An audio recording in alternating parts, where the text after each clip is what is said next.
It was supposed to be just another cold November evening in Silver Lake, Los Angeles. The diner was nearly empty, dimly lit and quiet, until three off-duty officers swaggered in, laughing too loud and scanning for a booth to crash in. Their eyes drifted to the far corner, where a lone man sat by the window, sipping coffee with a kind of stillness that demanded no attention, yet somehow held all of it. The denim shirt, the quiet strength, the signature beard. They almost didn't recognize him. Chuck Norris, until their smirks turned to scoffs. Isn't that guy supposed to be a millionaire? One officer muttered under his breath, loud enough to echo. It looks like he's taking a break from saving the world, another joked. Chuck didn't flinch. He merely glanced up, nodded politely, then returned to a small weathered journal on the table, calm, composed, unreadable. But the officers didn't come to pay respects. They loomed over his table, badges gleaming, their voices dripping sarcasm. "Hey, pal, planning to roundhouse kick the meatloaf special?" One quipped. Another leaned in. "Or do we need to pass around a donation jar for your coffee?"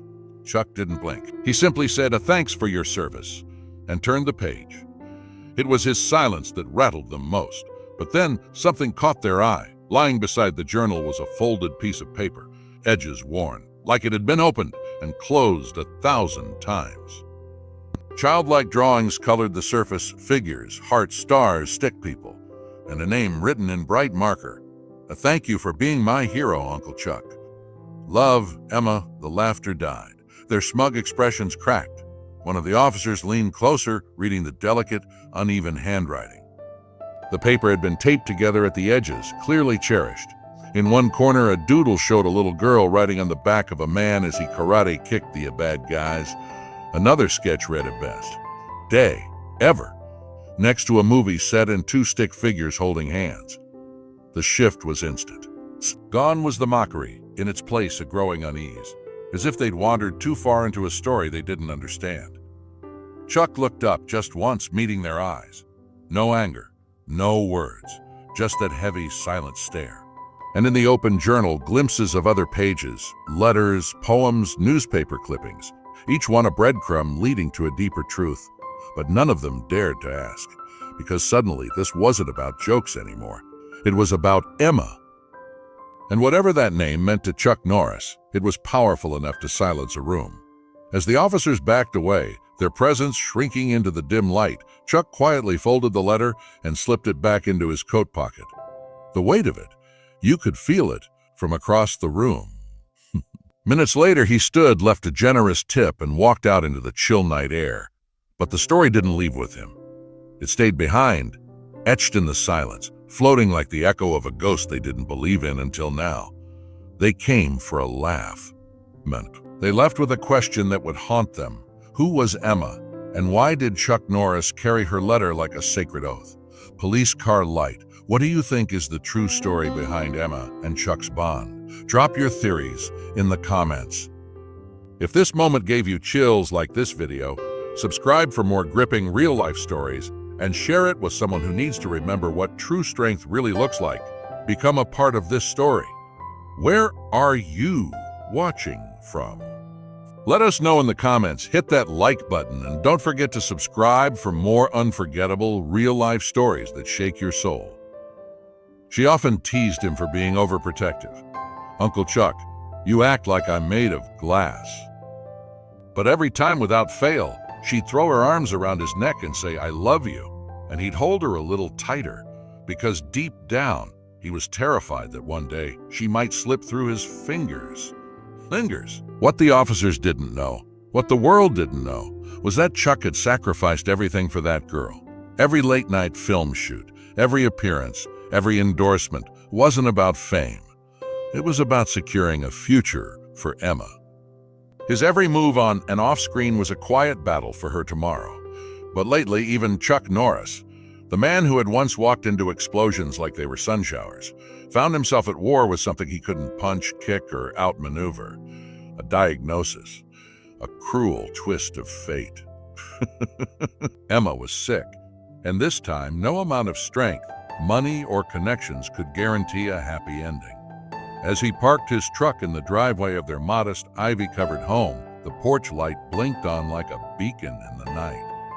And there she was, silhouetted in the doorway, sketchbook in hand, her frame thin and fragile, but her smile radiant. "Hey, Uncle Chuck," she called out, her voice a soft whisper against the cold air. "You're late. I made dinner. But don't get your hopes up. It's just spaghetti." Chuck laughed.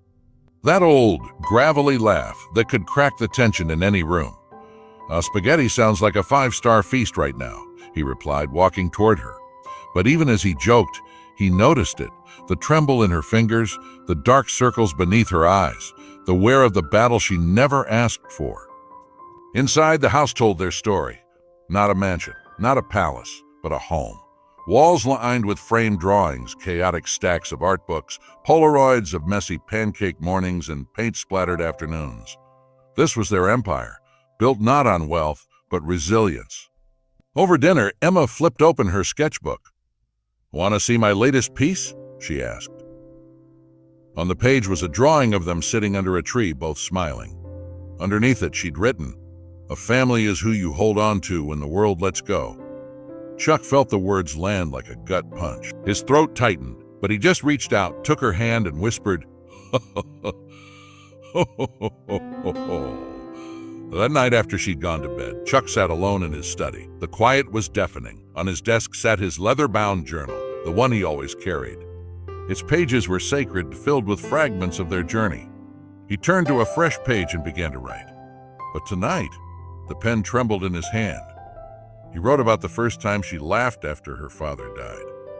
A silly game of charades that broke through the fog of grief. He wrote about the night she stayed up finishing a painting for her first art show, how her eyes sparkled with purpose. Those memories were his armor, but they were wearing thin. Because the truth was, Emma's condition was worsening. The doctors were hopeful, cautiously optimistic. But Chuck wasn't a man built on hope. He needed certainty. And right now there was none. He closed the journal, leaned back, stared at the ceiling, and for a fleeting moment, the indestructible Chuck Norris felt helpless. A knock, soft, hesitant. "Uncle Chuck," her voice called. "Come in," he said quickly, wiping his eyes. Emma stepped in, her sweater swallowing her frame, sketchbook in hand. "I couldn't sleep," she said. He motioned her over. She curled up beside him like she had when she was little. "I was thinking about Dad tonight," she said quietly. "But do you think he'd be proud of me?" Chuck's voice cracked, but he held it steady. "Emma, he'd be beyond proud. You're everything he hoped you'd become. Brave, kind, fearless." Tears welled in her eyes, but her smile remained. "Sometimes I feel like he's still here, like watching over us." Chuck reached out, tucked a strand of hair behind her ear. "He is," he said softly. "And so is your mom. And I swear, if they could see how strong you've been." Emma opened her sketchbook again. "I started drawing something for you," she said, handing it over. It was a portrait of Chuck. His face drawn with charcoal and ink, but around him, a halo of light. Beneath it, she had written, "You're my hero." Chuck didn't just tear up, he broke. Years of pain, fear, and hope, all flooding out as he pulled her into a hug. "No," he whispered through the tears. My God." They stayed like that for what felt like forever, their shared silence louder than any words. They didn't know what tomorrow held, but tonight they had each other. Later, when Emma was asleep, Chuck returned to the journal. He opened it to the page he had started and, in firm strokes, wrote, "No matter what happens, love endures." And with that, he closed the book, not with fear, but with resolve. Because whatever came next, he would face it, for her. The weeks that followed were a whirlwind of hospital corridors, late-night murmurs, and a strength that defied the human spirit. Chuck stayed by her side through every agonizing treatment, holding her hand when the pain became unbearable, whispering encouragement when sleep wouldn't come. One afternoon, while she rested, Chuck slipped into the hospital's tiny chapel. He hadn't prayed in years, but tonight he bowed his head. The lights above flickered. The silence felt thick with meaning. "She's just a kid," he whispered. "She deserves more. She deserves more. She deserves everything. If there's any justice in this world, take it out on me. Just please, let her live."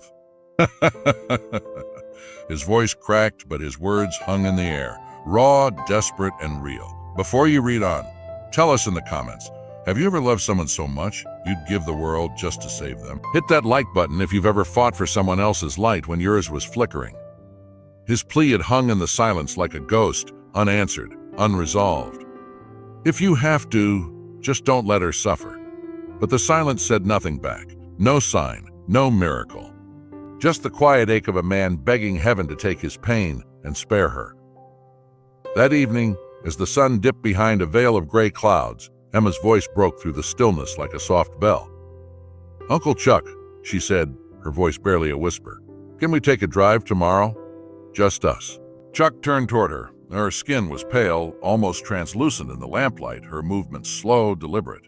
She was a shell of the child who once raced through fields barefoot and fearless. But in her eyes, there it was again, that spark, that unbreakable spirit. He hesitated. She was so weak, so fragile, but how could he say no? He nodded. "Anything you want, kiddo." The next morning was cold, the kind of crisp that bites through sweaters and memories. Chuck bundled her gently in layers, wrapped her in a soft wool blanket, and carried her to the car. She was light. Too light. But he didn't flinch, he couldn't. "Where to?" he asked, trying to inject warmth into his voice. Emma gave a faint smile.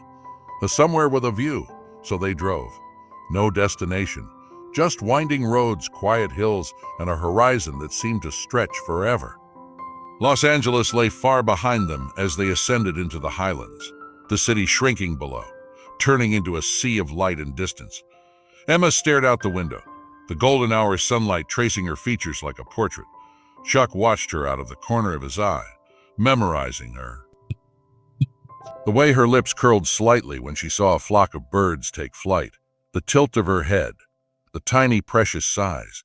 Eventually, they reached the overlook, a hidden cliffside spot they'd visited once, years ago. The world below shimmered, alive and oblivious. Chuck killed the engine. Silence settled in, broken only by the wind. Emma spoke first. "Do you remember the time you taught me to ride a bike?" Chuck chuckled. I remember you falling about 10 times before you figured it out." Emma smiled, the memory dancing across her lips.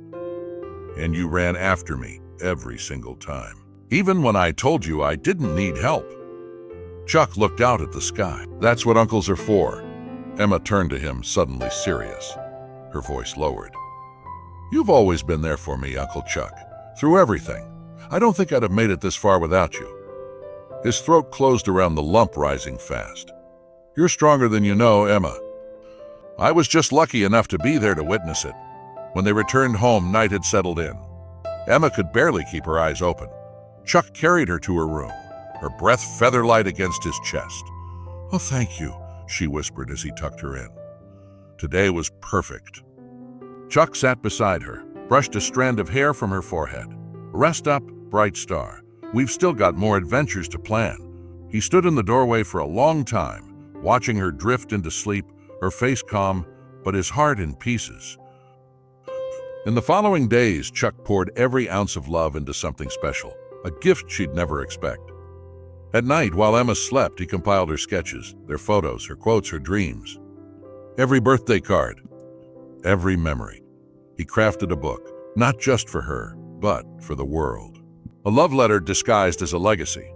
On the final page, in his own trembling hand, he wrote, "To my bright star, you've taught me what it means to truly live, to love without fear, and to fight with your whole heart. Wherever life takes us, you'll always be with me. Love, Uncle Chuck." But life was taking her away, faster than he could prepare for. The doctors tried. The treatments were brutal.